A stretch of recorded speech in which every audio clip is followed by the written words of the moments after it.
Një këngë shumë e vjetër i lire. Në vitin 1888, shkrimtari francez Pierre Buron kishte botuar librin Les Rives Illyriennes, ose Brigjet Ilire. Në faqen 350, ai ka shkruar një këngë shumë të vjetër i lire, e cila përdorej në përbeteja. Duke u bazuar në shkrimet e autorit, bëhet fjalë se kjo këngë këndohej rreth viteve 500 para erës sonë. Ja se çfarë këndonin ilirët. Vëllezër përpara luftëtar, këmsoria e djem mbi kuaj tuaj të fortë.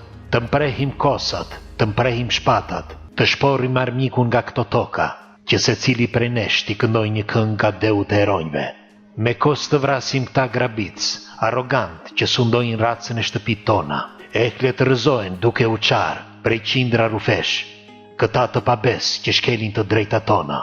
Nëse bisha qel këthetrat e saj, Iliria me grusht e shtrin për tokë. Nëse gjarpir krenar ngre kokën ndaj tij, Iliri këmbzbathur e shkel. Kur era e veriut e tërbuar, sopton lisin e vjetër, zemra shtemdoset në gjoksin ton, dhe jemi ilirët, vëllezër të dashur. Kur dridhen skajet e botës, kur shkëndijat e rufez vallëzojnë në qiell, dhe kur toka hap barkun e saj, Iliri i lumtur këndon këngën e luftës. Iliri të huajin e sulmon me thik, vetëm kur duhet të mbrojë vëllain e tij.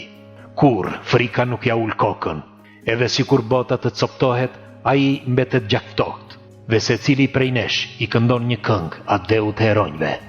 Kjo këngë e vjetër i lire përcakton secilin prej nesh, ndaj lini komentin tuaj dhe shpërndajeni.